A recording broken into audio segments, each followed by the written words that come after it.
right. So I'm telling you, you realize that there's so many different things going on in the news right now that there's so much to pick from. And when you look at a lot of it, hey, don't touch that food.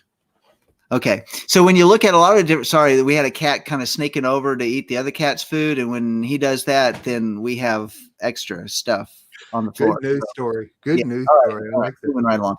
So with this news story, I'm telling you, there's so many different things that are happening. I'm just going to read you some of the headlines that are going on, and then we're going to go from there. But I mean, listen to this. We've got Judge Amy Coney Barrett that's been set up to replace Ruth Bader Ginsburg. That was announced on Saturday. So we've got that's going on. We have things going on like arrests for people that are not wearing masks. We have a lady that was over in I forget what state. Was it North Carolina? Oh, she was in one state. She did not wear a mask while she was maintaining the physical distancing. I hate the word social distancing, but physically distant from everybody else. And a police officer came over, told her to put on a mask, and he was tased by the police officer. We have another gentleman that was at a school meeting in another state everybody was physically distanced apart. And they said that to be at the meeting, you had to wear a mask. He said, I'm not going to wear a mask.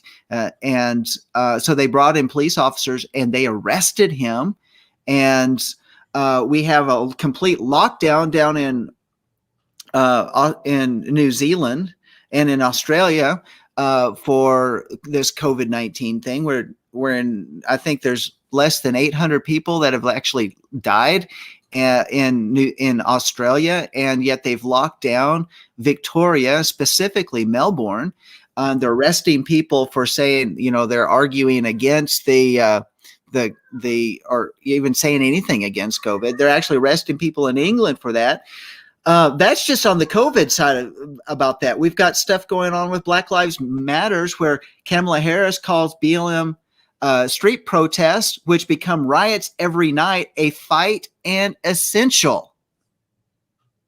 Yes, Kamala Harris says it's essential that they go out there and riot and burn down our streets and our cities and our stores and businesses and all that type of thing, and where they're killing and murdering people.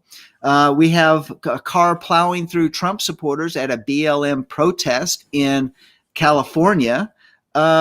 We've got Joe Biden, who is reading from teleprompters because he does not have any original words for himself. He is suffering from advanced Alzheimer's and dementia. And so he's having to read teleprompters. And one teleprompter that he read incorrectly said, "I got to the Senate 180 years ago." He's also said that we've had over 200 million people die of COVID. So that's like, over half the population of the United States.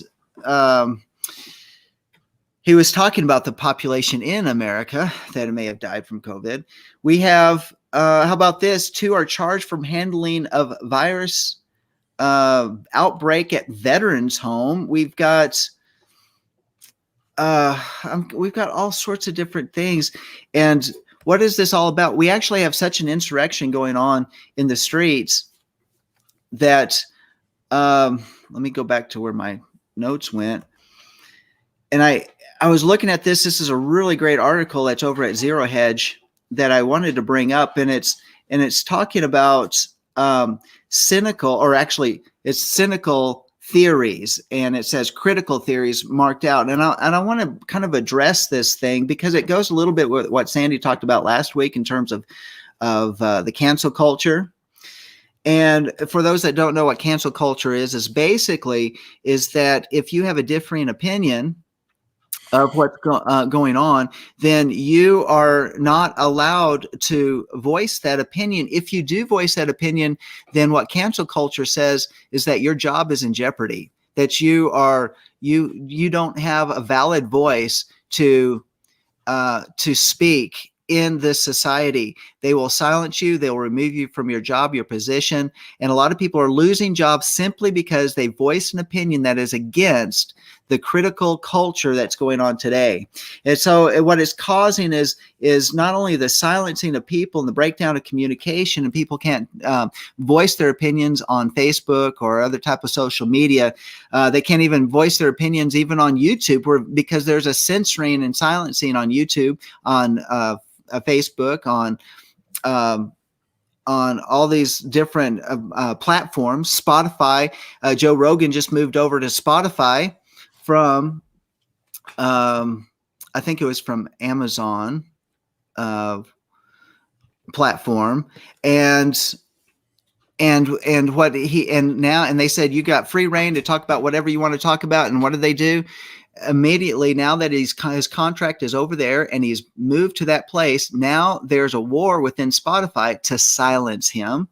And where they're saying, these programs are acceptable, but these we're not going to allow you to broadcast.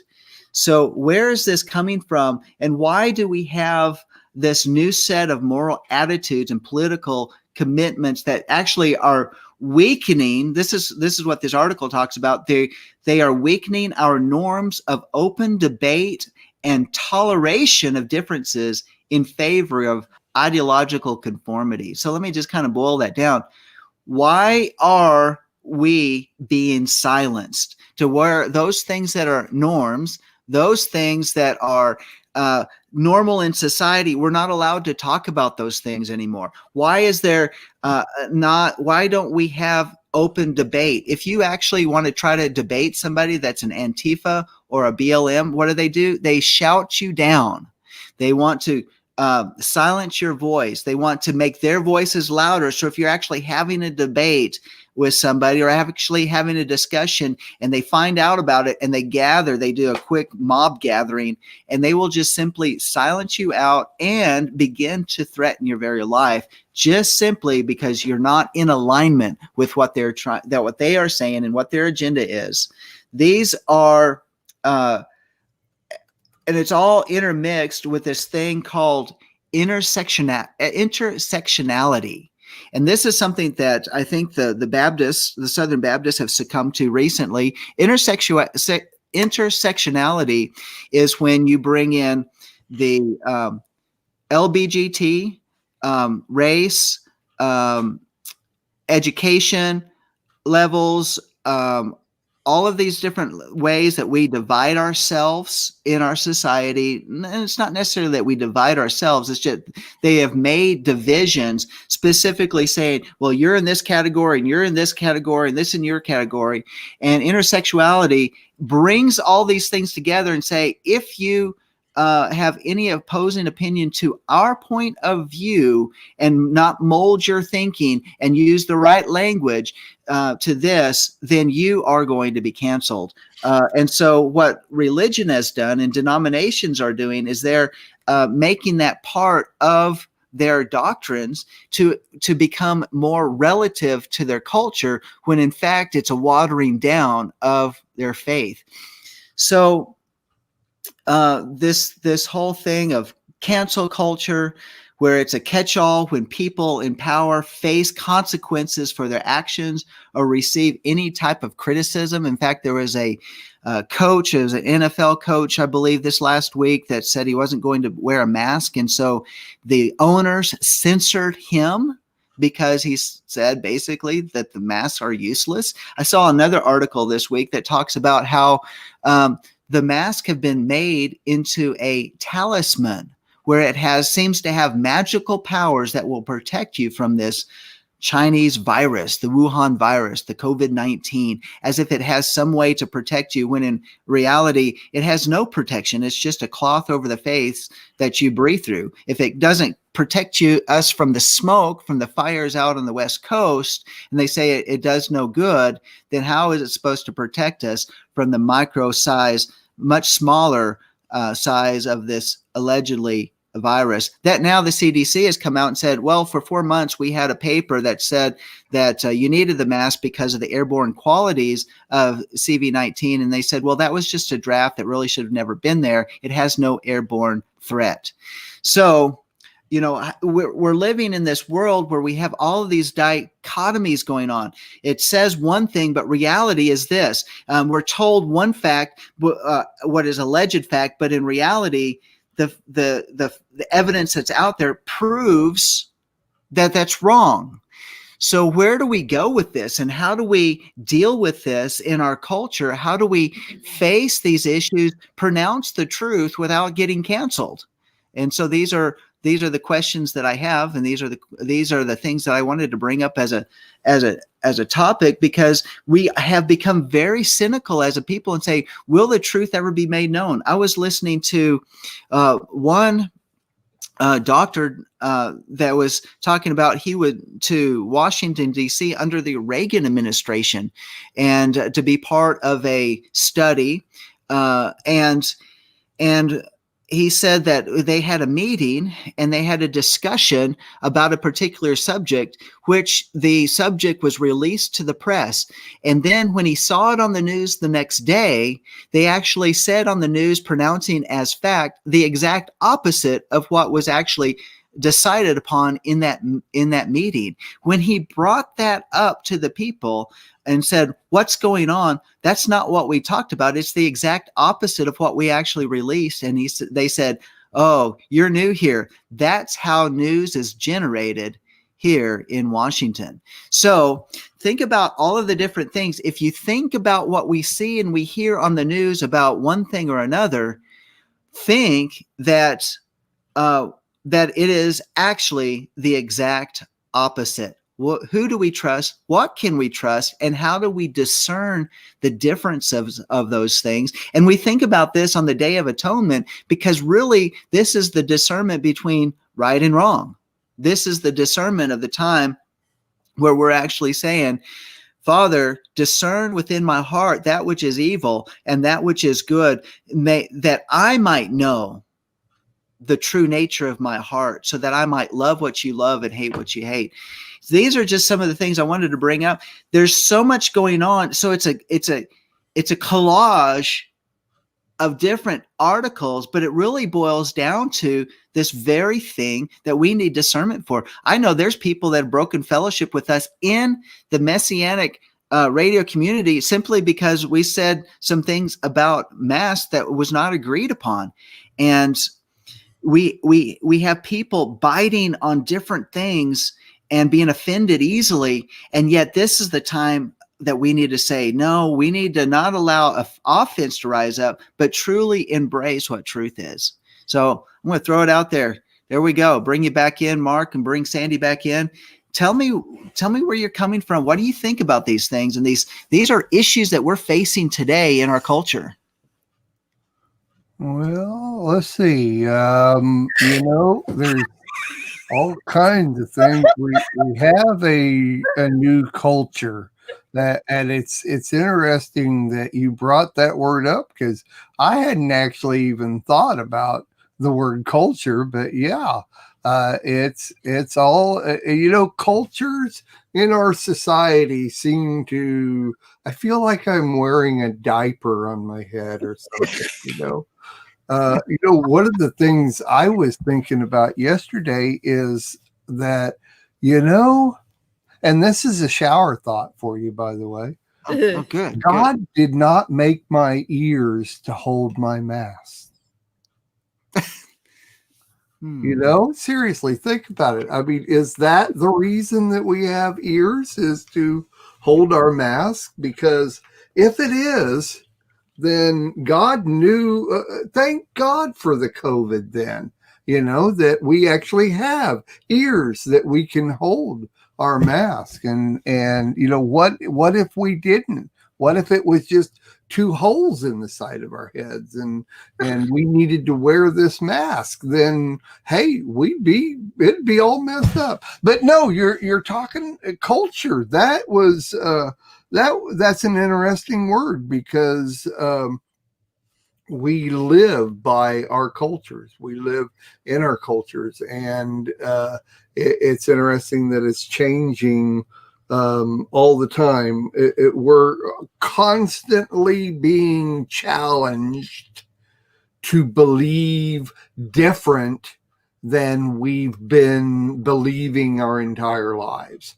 That's what I'm processing through a lot of these different things. And every time I hear something, I mean, we act upon the culture that we live in simply because that's who we are. That's the way we were raised. That's what we've decided and chosen to do. And now when our society and the world around us bring a whole different culture in, and then take it to the next level. How many times have you known cultures to be forced upon you? See, that's really what's happening. It's a new culture that we're being almost forced in a lot of different ways. You were talking about these different instances and people that, being arrested or being confronted.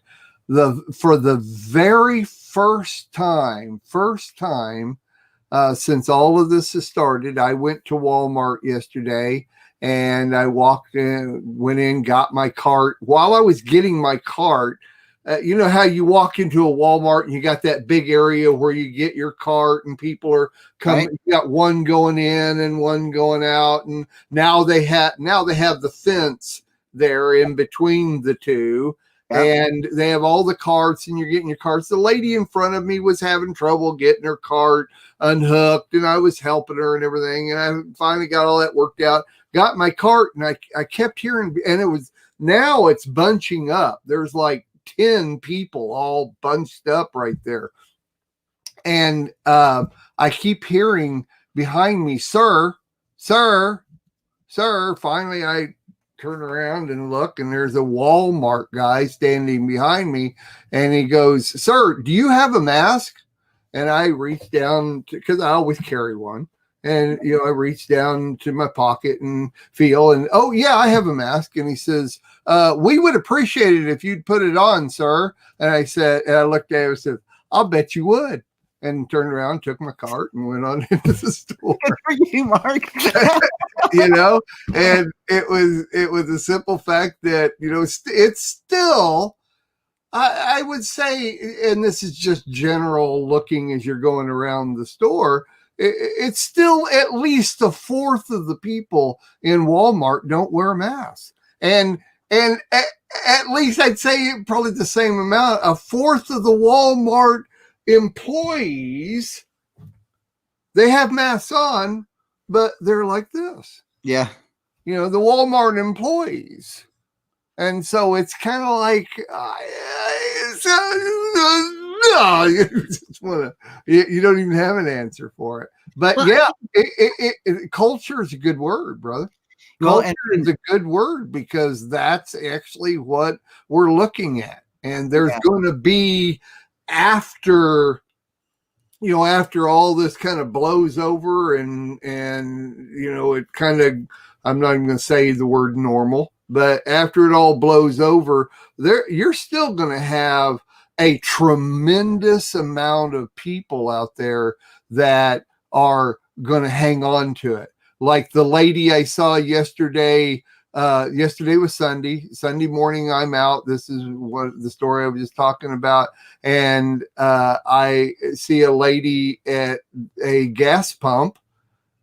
Her car is empty. There's nobody there with her. And she's all dressed up for church. You can tell. And she's standing at a gas pump with her mask on. Yeah. And I it's like, that's not even a shower thought. That is come on, people. You can't even process what's going on, whether you believe it or not. And I'm not against you if you're adhering to all the COVID rules and and everything's good with you. It's okay. You have the right to do that.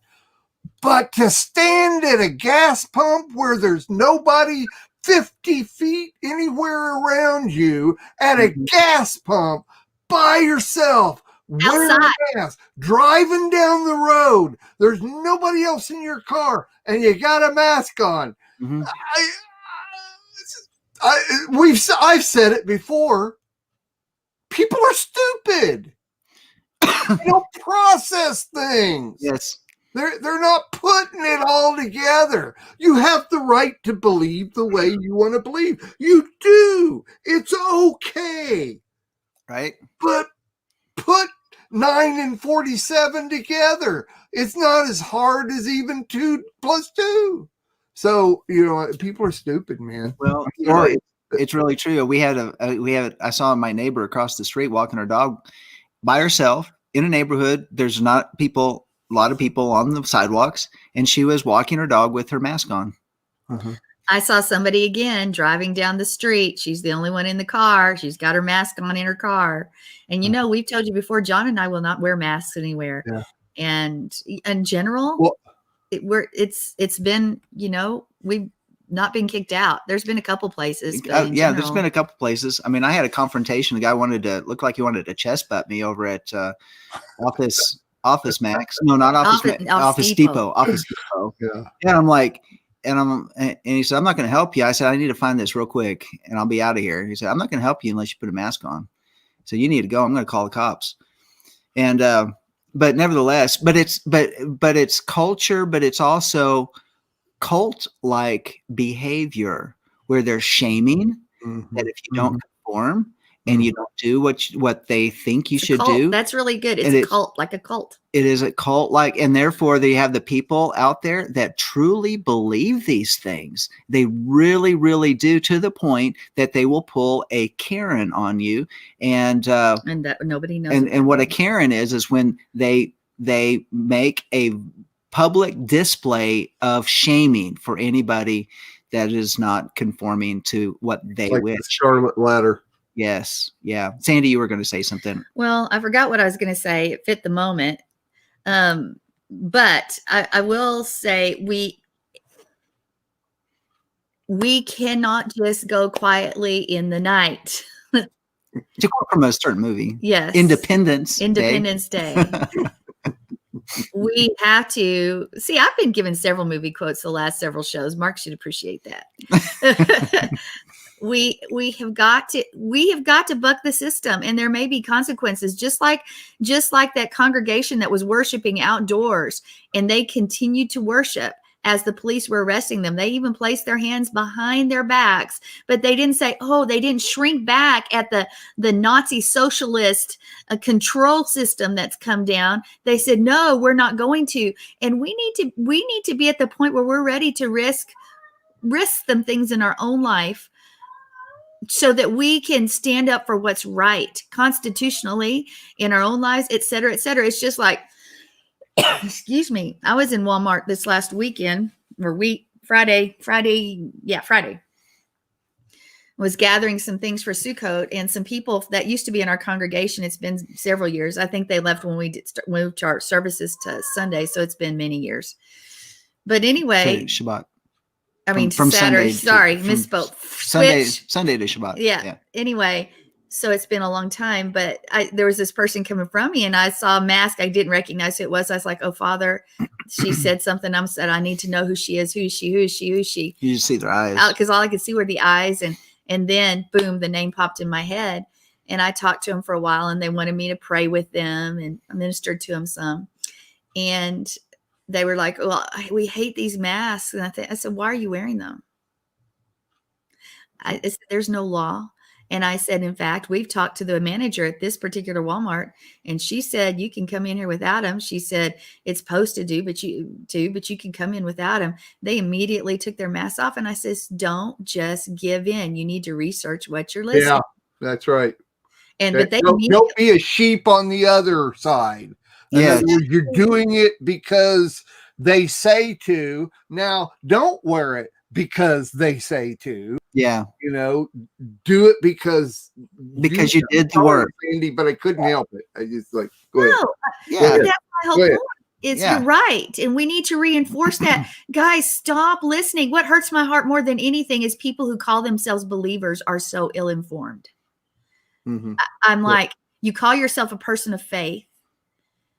You call yourself a believer, yet you're walking around in fear and you believe the lie. That means your congregation is the CNN and MSNBC, ABC, Yeah. CBS. Yeah. That's your congregation. Yeah. You sit in front of them and listen to their preaching, and you acquiesce to their preaching. When the pulpit, when the preacher says live life like this, you won't do it, but you'll listen and follow through with the preachers on the tube. And understanding that what they're telling you is, in fact, the opposite of what the truth is. Which has been proven. As you said earlier, the news people said, we will not. This is basically, they says, this is the way it works around here. So no matter what the truth is, we're going to tell the opposite if it justifies our cause. Mm-hmm. Yeah. So, and that is the cult mentality. It's a big cult. It is to control cultures and societies. I mean, we're talking that this is probably the biggest influence of truly cult mentality and cult influence upon populations, not just in the United States, but in nations around the world. And we see authoritarianism being used by sheeple police that are just like lemons, following orders, not allowing people to have their constitutional rights, which one of the headlines is going back from Bill Barr. Let me pull that one up. This was from Bill Barr a week or so ago. He said, he's said AG William Barr, coronavirus lockdowns greatest intrusion on civil liberties since slavery. Then why is he allowing it to happen? Well, there's stuff going on. Just so, but that's where we have to recognize this is how bad it is. But in other countries, they are throwing people in jail. Well, they're throwing people in jail in this country. They're disappearing people. They're literally taking people. And like Ohio, Joe's over there in Ohio, where if you have signs of COVID or possible signs. Which, by the way, before you say that, they've made almost every symptom you could have, whether it's allergies. I was joking. I said, you're pregnant. Oh, it must be COVID. That's about how ridiculous it is. Okay. And they're gathering people up and putting them in FEMA camps to separate them, to sequester them, to quarantine them. And what is that? What is that about? They're talking about in California, taking children out of people's homes because someone might have COVID in that home. So you got to take the children out and sequester them, hold them back, and keep them away because, and children have the best success rate in terms of fighting this thing. So, but it's not fighting a thing. When we say fighting this thing, we act like it's something big. It is less. It affects people less than the flu. Look at the statistics on the flu. Look at the statistics on so many other things that we come down with, and yet we are making it. The society has made it. It's a control thing. But guys, it is nothing. It is like nothing. It's a cult. And in fact, I heard something. The WHO cult last week that said, "Well, you know what? Maybe we should continue this because it will help the spread of the flu." Yeah. I'm 66 years old. I'm acclimated into the United States culture lifestyle. Why I've never had to question anything before. Why should I question anything now? You see, it literally is a mindset amongst people, period. And once again, it comes down to, I would never walk up to a lady in her Sunday best, pumping gas with a mask on. I would never walk up to her, start a conversation with, "Hey, lady, you're stupid." I wouldn't do it, but I have the right to think that way, as the same as she has the right to wear the mask while standing 50 feet away from everybody else. Yeah. I get it. She's going to walk into church in a few minutes and everybody's going to have their mask on. I get it. I don't, I wouldn't do it. But once again, we have to balance our conversation out with the fact they have the right to believe what they want to believe. They Absolutely. Do. And we can't go against those rights. Sandy, you were right in the lady you were talking to. She asked the question, or she said a statement against the mask and stuff. You have the right to talk to her about that. Now, to walk up to her and say, "Lady, oh, hey, remember me? Hi, I'm Sandy. Hey, you're stupid. You're wearing a mask. Oh, we shouldn't do that. But none of us would, but there are people that would. People have the rights to believe what they want to believe.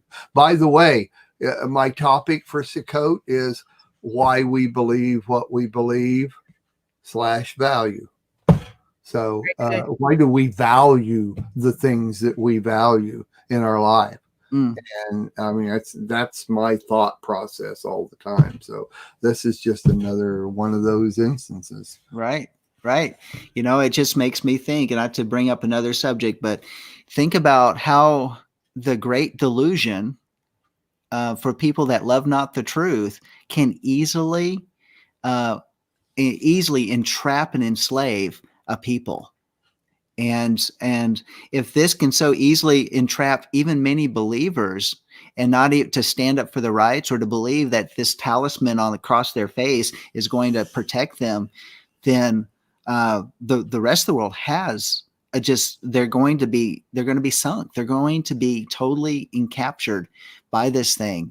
And is this part of the great delusion? I don't know. The way it works is it sure looks like a tremendous delusion has been placed upon the population of the world to think that these type of things are actually going to help save lives. And when the facts are and the evidence proves otherwise. I think the thought just came to my mind. It's going to be interesting.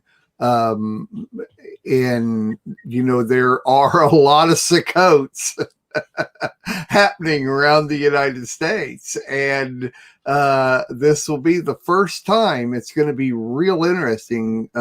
There's a couple in Oklahoma, maybe even 3, that have an average of 1,000 people at that Sukkot. I would be real interested in seeing the dynamic of what it's going to be like with people that are wearing masks and not wearing masks. How many of those wearing masks are going to come down against people that are not wearing masks? It's like it's so funny. It's the ones that are conforming that seem to be so heavy against those that are not conforming, where those that are not conforming to something, it's just our way of life. I used to say that about like the 2 house doctrine. It's those of us that adhere and believe in the 2 house doctrine. It's just our way of life. As a matter of fact, we never talk about it. It's just a part of how we believe certain scriptures. But those that don't believe in the 2 house doctrine are vehemently against it. They want to come at you and challenge you and debate you over that. It's a stinking doctrine in the first place.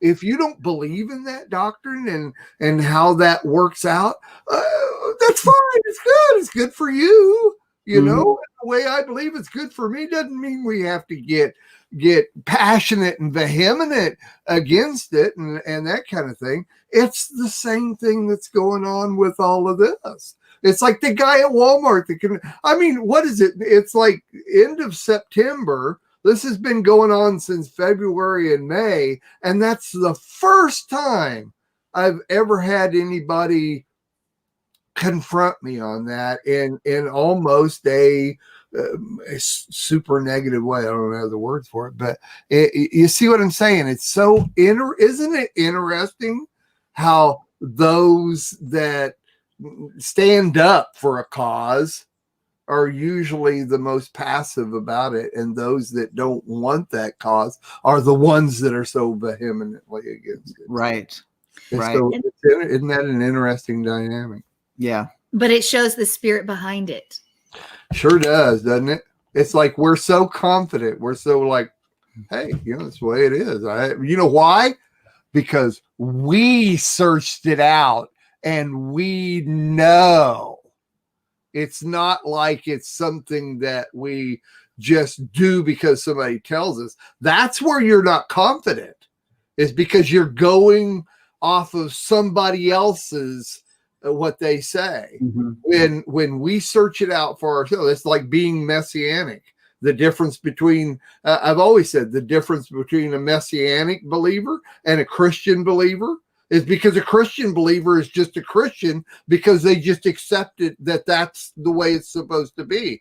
Us who are living a messianic lifestyle, the reason we are is because we searched it out and we made that decision. It wasn't we just woke up one day and said, hey, you know what? I like that messianic dancing and stuff that they do. I'm going to be messianic today. And it's from now on, I'll be messianic. I'm not going to be a Christian anymore.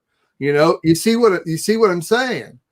That's the difference is that those that search out what they believe and why they believe it, those are the ones. Now I'm preaching my sermon.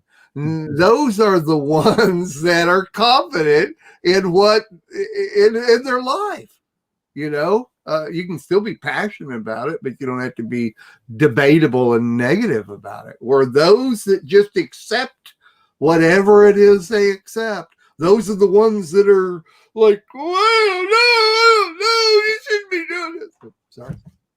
Well, I agree with you, Mark, and I'm reminded over in the book of Acts where it talks about the Bereans. And what did they do? When Paul brought them the word, the Bereans went and searched the scriptures to see if it was true.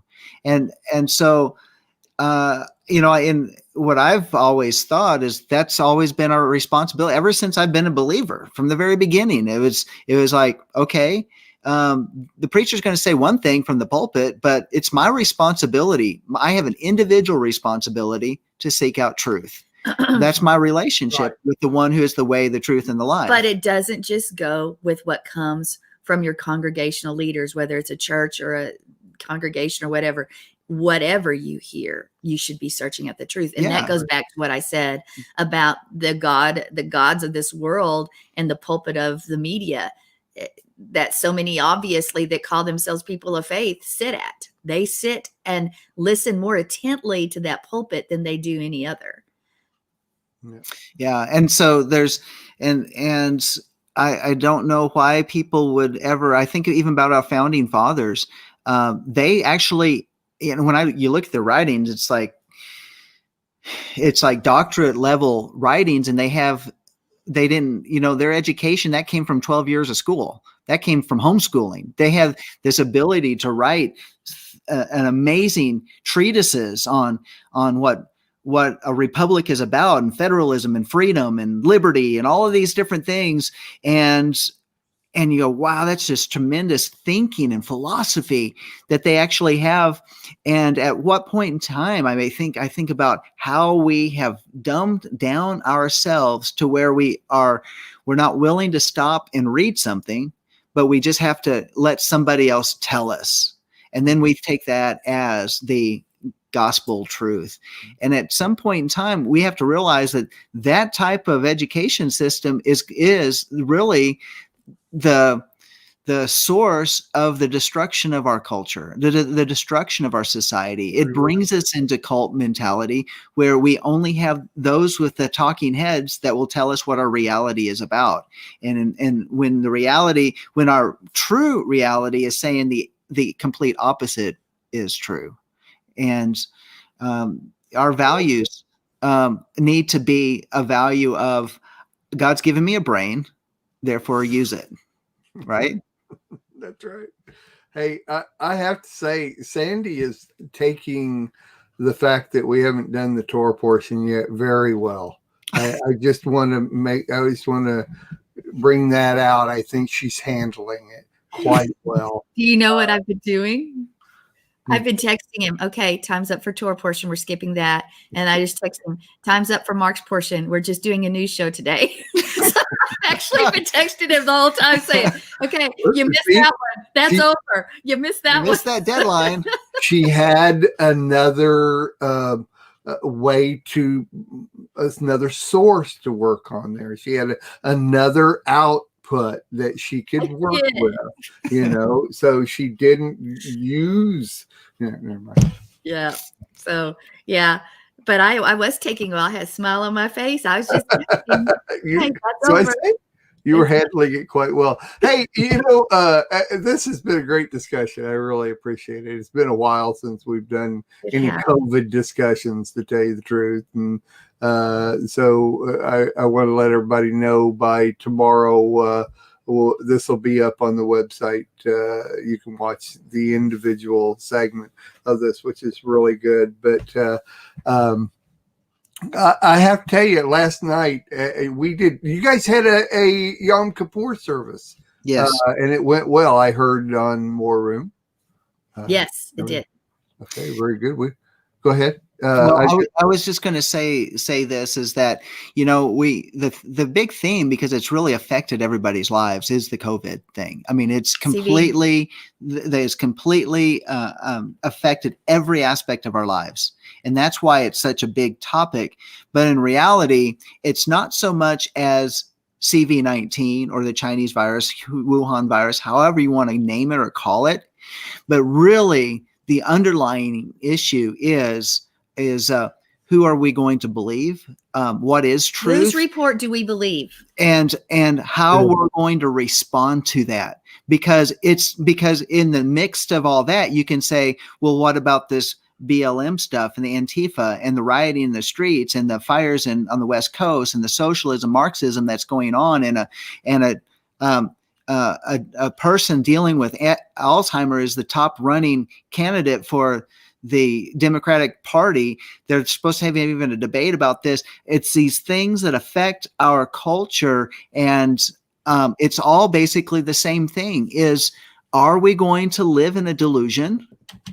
Are we going to be a people that are going to respond to truth, to the living word? And how are we going to live according to the direction of the Ruach HaKodesh, the Holy Spirit, in our lives? This is what it really boils down to.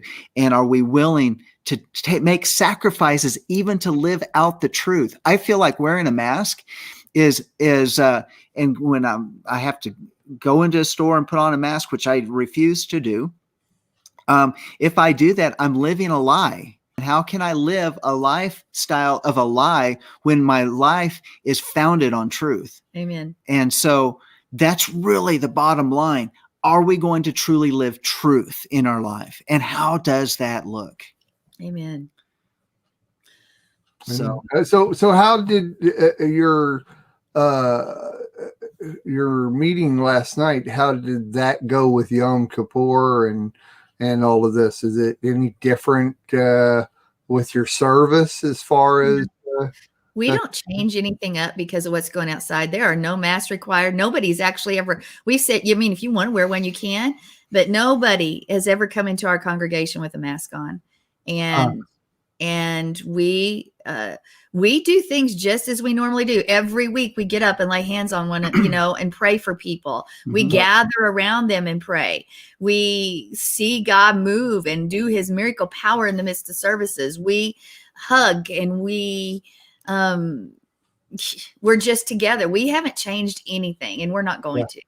And people were so happy. We took 2 or 3 weekends where we didn't gather. We just did a YouTube thing.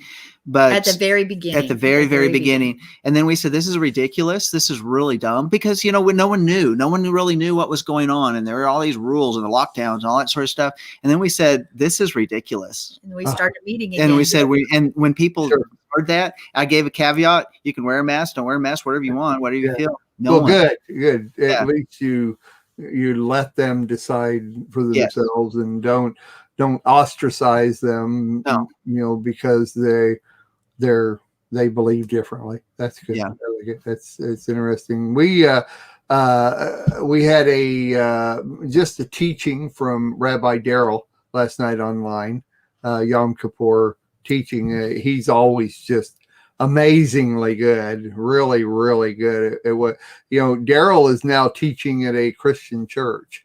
And so they're letting him use their backdrop, their service, their church for what he's doing. He had a couple of pastors from different churches there last night that heard his message and stuff, and it went all really well. Nice. I was gonna kind of compare, though. I thought was interesting what you guys are just talking about, your Yom Kippur service. We've been catching on YouTube the live services from a Reform and a another, it might be liberal, but Orthodox, well, not Orthodox, but Jewish, liberal or conservative broadcasts that they're doing from New York City. And it's really interesting because, New York City is still on lockdown. I mean, they're still heavy. It's one of the biggest cases of a lot of different COVID reports and stuff. But it's real interesting because there's this massive Jewish synagogue with all this ornate, both of these different ones we've been watching, with all these ornate woodworkings and everything on it. And the different people that are holding the service are several feet apart, and for the most part, they're not wearing masks and they're, doing their service. And it's a great Yom Kippur service. We also watched the Rosh Hashanah service that they did, and we watched one last night after Daryl was over. We kind of went in there to see. I love the liturgy, I love the music, all of that kind of stuff from those strictly Jewish services, especially on Moedim services and stuff. But it was so interesting because they didn't have any people in this massive synagogue. Nobody was in the pews. It was all on Zoom screens, and every once in a while they would switch over from the camera. It wouldn't be on the different rabbis that were teaching or doing liturgy or singing or whatever. They'd switch over to the people that are all dressed up in their homes and, going along with the service and all this kind of stuff, which was an interesting dynamic for what they're doing. But it was funny when they would switch over to the organ player, who was at least 10, 15 feet from everybody else, and he was wearing a mask. But he'd be out there, playing organ and stuff. And it was interesting. But the interesting difference in dynamic of what, like you're talking about, and, what we did with Daryl last night and all that. And then you go to these services, which are very well organized. They probably have been practicing the service for 3 months to get ready for it, and they have a professional TV crew, with the cameras and all this kind of stuff and everything. So interesting to me. I like that kind of stuff. I like to see the differences in the dynamics and what they do in their services. Sure. Sure. Love that liturgy and music and everything, though. Very cool. All right. Well, I think we've come to the conclusion of this edition of Let Us Reason Together. It's been good to have the team together. Yeah, it has been. And I'm glad to be part of Monday's Let Us Reason Together. It is your show. I appreciate y'all letting me to come back today. we let you come back. Well, yeah. What would you have said when before the show we all got on StreamYard here and Sandi and I said, "Well, John, no, you can't be on today. We're used to doing this show without you, and you can't do this today." I just had to throw a curveball. Well, you just said no. Do it. I would turn my back on you. You say, no, it's my show. You guys leave. I'm going to do the show myself. That's the way I would have responded. Hey, it's my show. You guys are out of here. Right.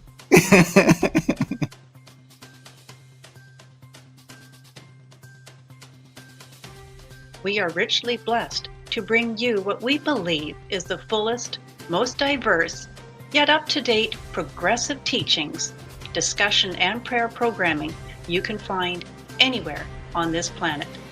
Be sure to take the tour of the MessianicLambRadio.com website.